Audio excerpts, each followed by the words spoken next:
Good morning. I'm Jonathan Capehart, opinion writer for the Washington Post. Welcome to Washington. Well, it's called First Look, Washington Post Live's one-stop shop for news and analysis.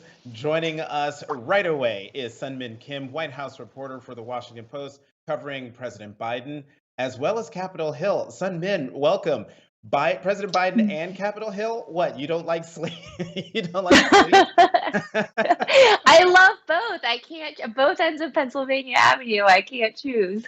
Right. So let's talk about what was happening at the eastern end of Pennsylvania Avenue, Capitol Hill, and what's going on with the Republican Party. Minority Leader Kevin McCarthy backed Liz Cheney, the number three in the House leadership, while also backing Georgia Congresswoman Marjorie Taylor Greene, who, well, come on, if you're watching First Look, you know who she is and what she's been accused of and actually what she's done.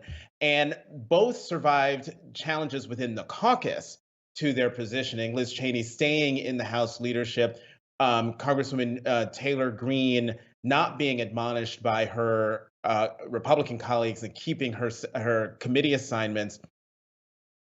I just help me understand what is up with House Minority Leader Kevin McCarthy supporting both women who are clearly at opposite ends of the Republican Party caucus?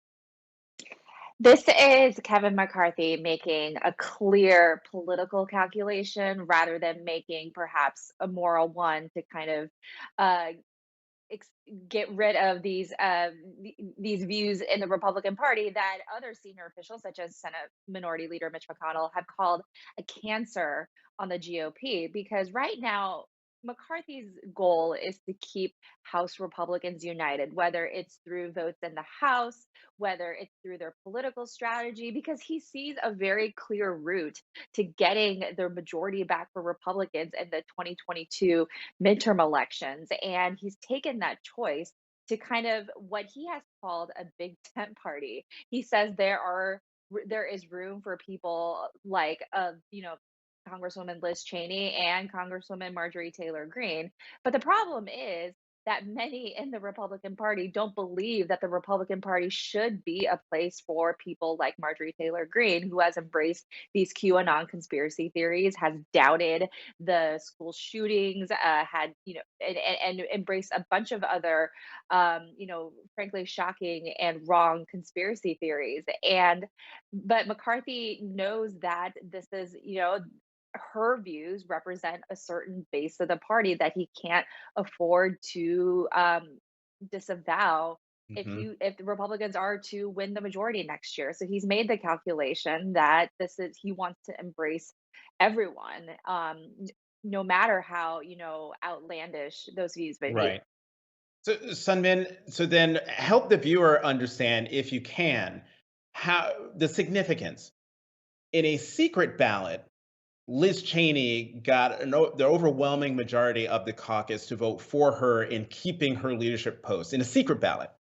But Right. in an open ballot, Marjorie Taylor Greene at least in the caucus, was able to keep her committee assignments. But when it went to the floor, 11 Republicans voted to remove her from, with the Democrats, to remove her from her committee assignments. Talk about, if you can, the significance of the secret ballot versus the open ballot.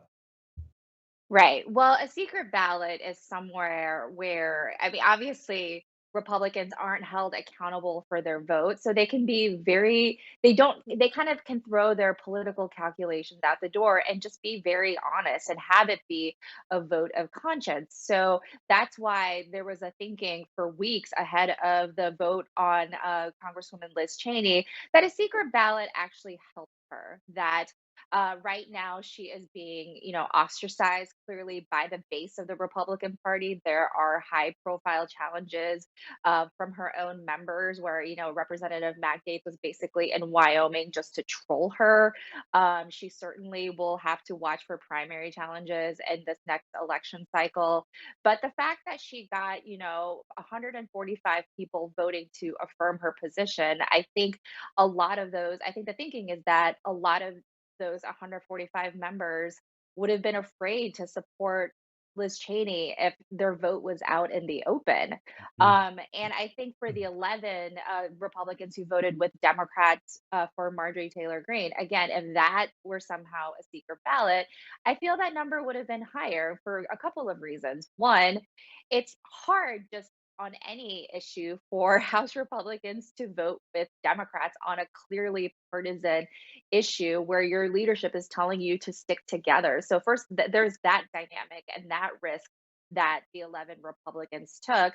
But also, it's not a hard guess to say that a lot of House Republicans, while kind of begrudgingly embracing Marjorie Taylor Greene to their party, privately feel that she is going to be a problem for the next, at least 2 years, and would Mhm. like to see her gone. I think Republicans would have actually preferred that Leader McCarthy kind of, take care of the dirty laundry within his caucus, figure out a Mhm. way to kind of gently boot, her off her committees, and rather having this spill out into the open in a big floor vote. And I think that's where kind of McCarthy may have fallen short in terms of protecting So, your own members from tough votes, because that's what leaders in Congress do. Mitch actually, McConnell and Harry that's what I Reid, was gonna right? right, that's what I'm gonna say, Sunmin. That's why you have leader in front of your name. You're supposed to lead the caucus, which, clearly House Minority Leader Kevin McCarthy opted to let the Democratic majority do the dirty work in an open floor vote. But now let's talk about something else that's going to happen on that end of Pennsylvania Avenue, and that's the impeachment trial that gets started on Tuesday. Yesterday, the House impeachment managers, really did something rather bold, calling on former President Trump to testify on his own behalf at the impeachment trial. Former President Trump is refusing. So the question is, can he be compelled? Is there thinking among the House majority, I'm sorry, the House impeachment managers to compel former President Trump to testify? So remember how quickly the process moved from the January 6th insurrection to the January 13th impeachment vote. That means there wasn't a lot of time for House impeachment managers to get a lot of these investigatory powers and tools and procedures that they frankly had in the last impeachment trial. Think of all the witnesses who were called to Capitol Hill for these closed door depositions and for high profile hearings, some under the threat of subpoena. The House impeachment managers actually don't have those same powers here. And that's actually kind of a problem for them because that means they can't subpoena former President Trump. Not that, and I'm sure if they were to subpoena him, this could be an issue that could be drawn out in the courts. But the fact of the matter is, they kind of just had to ask, gently, or ask in a letter for him to come, and they can't really compel him to come at this point. And you see how, I think we all kind of wondered for a second or maybe longer whether President Trump actually would embrace this opportunity to have a forum, to be back in the public space defending himself, considering he lost such a big megaphone with his Twitter account. But he is, going with the tack that his lawyers and his advisors are going, saying these proceedings are unconstitutional. And so he's not going to engage in an unconstitutional forum. It's actually not unlike his legal team's defense the last What time around in his last impeachment trial. Well, there's still, as we know with Donald Trump, there's still time for him to change his mind. Very much One so. quick question before we go, because we're running out of time. 5:30 a.m., 5:30 this morning, the Senate completed its votorama, which is part of the whole process of getting the reconciliation effort underway. They got it done. Vice President Harris casting the tie-breaking vote. And so now the action moves back over to the House, where all the committees now have to get to work. When can the American people expect relief? What's the deadline that they're working under now? So, a de facto deadline that they're working under, even though they won't actually say it's a deadline, is actually somewhere in mid March, because that's when the latest tranche of extended unemployment, federal unemployment benefits run out. So, it creates an effective cliff, if you will, for these people who are relying on these benefits to supplement their income so they can pay for rent, for food, for other expenses. And that ends in the middle, roughly in the middle of March. But with the way the unemployment insurance systems work, it's not like you can wait until March 15th or whenever that date is to act, for Congress to act. So obviously, Congress and the White House would like to act much more expeditiously than that. But because of the impeachment trial, I would not expect to see a final vote on this passing until at least late February, until that Hmm. impeachment trial is over. Not only are we out of time, Sun Min, we're over time. Sun Min covering President Sun Min Kim, Washington Post, White House reporter, and also covering Capitol Hill. Thank you very much for coming back to First Look. Thanks for having me. Now, let's go to the opinion side of the Washington Post, where we'll find my colleagues, columnists Megan McArdle and Dana Milbank. Megan, Dana, thanks very much for both of you coming back to First Look. And I'm going to start with you, Megan, and I'm going to ask the same question of you, Dana, and that is the GOP okay? No. Look, I do not think the GOP is okay, but I will say it was heartening that they left Liz Cheney in place. I think it was interesting that Liz Cheney is kind of not defending Marjorie Taylor Greene, but defending the Republican Party's right right to either strip her or not without interference from House Democrats. But I think it's going to be a while. They're going to have to work through the legacy of Trumpism, and it is still, I think, unclear how those chips fall out. Dana, what do you think? Well, when you say okay, in the electoral sense, in the short term, I think they've made a calculation that may be rational, that they just are going to keep the Trump base with them, try to continue to motivate these people in the same way. That may do well enough to get them to majorities in the midterms, and history is on their side. But you have to take a step back from that and say, look what they have now embraced. They have effectively made Marjorie Taylor Greene the new face of the party, when only 11 Republicans voted with the Democrats yesterday to punish her, even in some slight way, and 199 Republicans rallied to her defense. She was unapologetic on the floor. Maybe she said, okay, maybe 9/11 happened and some school shootings happened, but the violence that she's advocated against, assassinating Democrats, the anti-Semitism, was silent on that. There was no contrition. So the Republican Party has effectively embraced the Trump bigotry and racism, now extending it to an acceptance of political violence and anti-Semitism. Hard to see, how that works in the long term in the United States of America, but it's truly frightening. Megan, actually, Dana raises a good point for me, and that is, can the Republican Party separate itself from the extremism, the violence, the white supremacy that it is gravitating towards, or that is now fully a part of it, with Marjorie Taylor Greene and others within the Republican Party caucus? And I'm thinking long term here.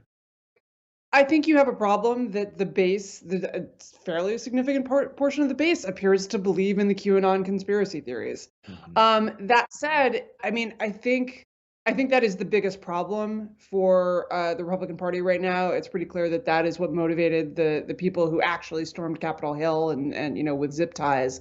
Those were QAnon people. And so the question is, what do you do about that? One kind of hopes that the millennial cult of Trump, arresting Joe Biden and all the child molesters, having failed, will then start to dissipate. But that's not an immediate process. We have this idea in our minds that once that doesn't happen, people should go, oh, I have been incorrect. Obviously, I will now capitulate and realize that I was wrong about everything. And that's not how people actually change their minds. It's a quite slow process of backing down, until, 2, 3, 4 years later, you look back and you say, oh, right, well, okay, I was wrong about all of that stuff. But you need some emotional distance. And I think that is the line that Republican leaders are trying to walk. If you talk to people who deprogram people in cults, you can't get the person out of the cult like overnight by being like, you were in a cult, you should leave.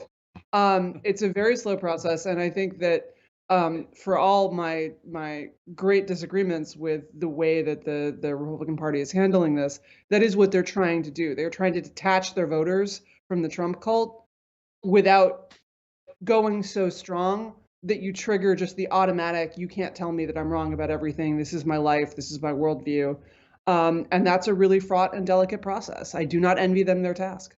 I'm sitting here thinking about, and this is a question I asked Seung Min, about the votes that were taken, about whether Congresswoman Liz Cheney should remain in the leadership and whether Congresswoman Marjorie Taylor Greene should remain on her committee assignments. This is the Republican caucus vote, and how the vote for Liz Cheney was a secret ballot and she won overwhelmingly. But the open public ballot for Marjorie Taylor Greene, the caucus wanted her to stay. Am I reading too much into the significance of that secret ballot vote? Is there, as much as they're trying to put forth a unified front in terms of supporting both these women, or certainly supporting Marjorie Taylor Greene, that there really is a tension behind closed doors within the Republican Party about the direction of the Republican Party? Megan, and then Dana.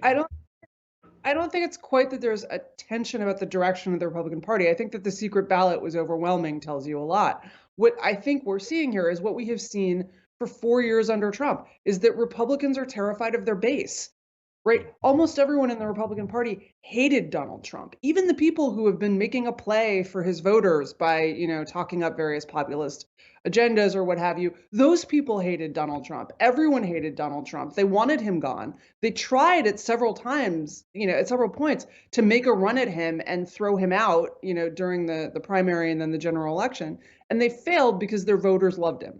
And so they have spent 4 years loathing Trump and being terrified of saying so because of their voters, except for a few brave exceptions.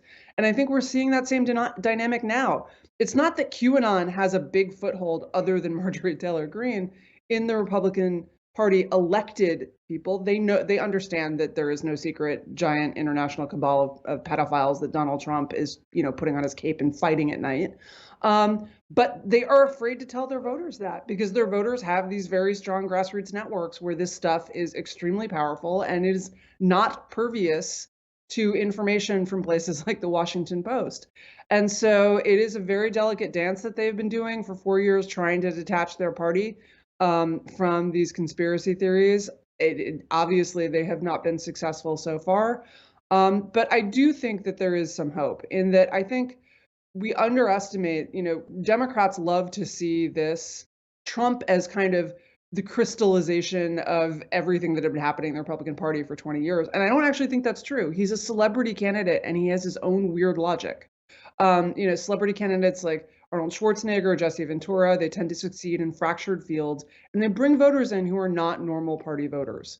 And I think that as Trump has left, he has clearly not been good for the party, which is souring the kind of more establishment types who just went with him because they thought you should be loyal to whoever the party nominated.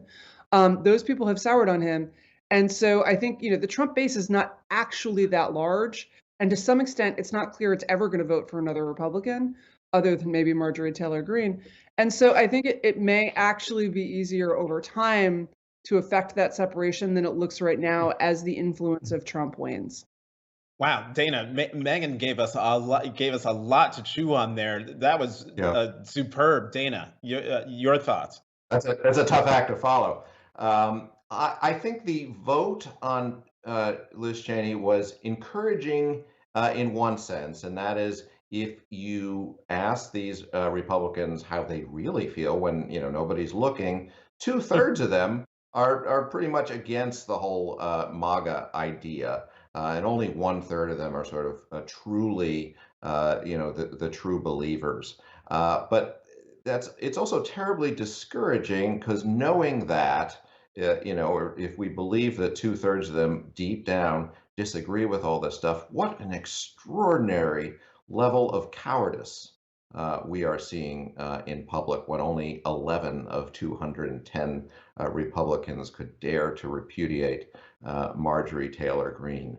Megan's right, they are terrified of their base. I quibble, though, with this idea that they're trying to walk this line. I think they have completely surrendered to that base. I mean, this isn't, a Republican problem. This is an American problem with this violence and this hatred out there. Leaders need to lead, even if it's going to cost them politically. You need to have opinion leaders get out there and say, this is wrong. This is not us. This is unacceptable. Had they done this earlier on with Trump, we wouldn't be in this mess to start with. But they can't wait for sort of like these cult feelings to wear off. They need to lead, or we're all going to be doomed. Some Republicans have cited Marjorie Taylor Greene's 10-minute apology, and I put that in quotes, as proof she's renounced her beliefs. But in that statement, which was more explanation than apology, she drew direct parallels between QAnon conspiracy theories and mainstream media. How do we, as journalists, counter this kind of misleading narrative without feeding the rage cycle, Dana? Well, I mean, I hear from a lot of people, why are we covering her at all? Why give any sort of airtime or ink to this kind of thinking? I think it's because obviously we're reflecting what's going on in the political system, and she is basically asserting herself as the de facto leader of the party because they are unwilling to challenge her. I don't think you get in a food fight with her any more than you get in a food fight with Trump. We just keep doing our jobs. But as Megan said earlier, the Washington Post is not reaching the people who believe in QAnon conspiracy. So there's a limited role the media can play here, other than continuing to do our job. If you look at the Republicans, maybe half of them, the Trump voters, maybe half of them are the MAGA people who and some subset of that is QAnon people. You've got maybe 10% of Republicans overall who are the Lincoln Project, never Trump types. And then you've got another 40% or so who went with Trump but aren't necessarily on board with the violence, with the racism, with the vulgarity. I think we just need to hope that we can reach some of those people and pray that the Republicans will remember that there are some Republican voters out there who don't follow the Marjorie Taylor Greene way of thinking. Yeah, Megan, do you think that we as journalists can reach those folks? No. We have a problem in this country more generally that everyone is closing off into their epistemic bubbles. It is equally true that our own readers and have their set of facts that you can't challenge, and any news source that challenges them is apt to come from outside their epistemic bubble, and then they just dismiss it as, oh, that's something that Fox News said. Well, Fox News has a lot of problems, but sometimes it reports things that are true. And I think that, this is a growing problem on both sides. It is much farther advanced, however, on the right. And I think there are structural reasons for that, as the mainstream media has been pulled left by the fact that most people who work in it do lean left. Conservatives have felt alienated. They have then withdrawn from it, and they've created their own alternative news sources. But when you explicitly brand yourself as a conservative news site, you create an audience that wants to hear explicitly conservative news. And so those people are more identified with the idea that they're not listening to the mainstream media than people who read someplace like the Washington Post or the New York Times or the New Yorker or what have you are on that side. But I do think that, the fact that we're now going to have our own, I guess, separate pillows for left and right. We're now going to have, right? I mean, we have our own spice. They're separate now, left and right spice houses. I mean, this thing, and it's broader than just news, but of course, news is where you see it most. And you just see that more and more, the two partisan sides in America are dealing with completely different sets of facts. And I don't Well, know how we bring the country back together to one unified, one unified idea of how the world works. Well, then that actually dovetails nicely into the follow-up question I was going to ask. Given what you just said, is there anything that the media can do to stop the cycle, to break down the walls?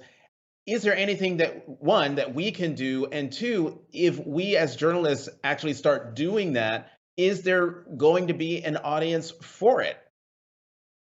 Well, look, I think the problem is that, what we can do, honestly, of course, take this with a grain of salt. I am the right-leaning columnist here, but we can better represent the right to the right.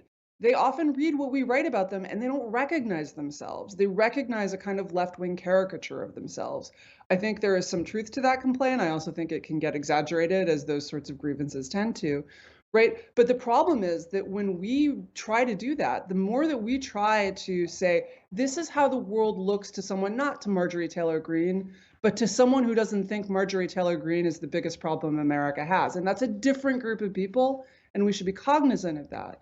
When we try to represent the viewpoint of that person who just feels like the big, powerful institutions that lean left in their lives are a bigger problem than the conspiracy theorist. When we do that, our readers get angry, right? Why are you giving airtime to these people? Why aren't you just telling me that they are racist, horrible people who don't deserve a place in American democracy, right? And that is a huge issue that, as I say, the separation of these audiences makes it actually harder for us to do the job that would, I think, actually help bind people together a little bit, because to do that, we would really have to buy some credibility with the right at the price of making our own current readers quite angry. Wow, Dana, your Well, your reaction. I mean, I have a strict policy. I'm totally independent with my pillows. I don't go with right-wing pillows. I don't go with left-wing pillows. I actually think I mean, what Megan's saying is sensible. I think there's limited amount we can do in the national media.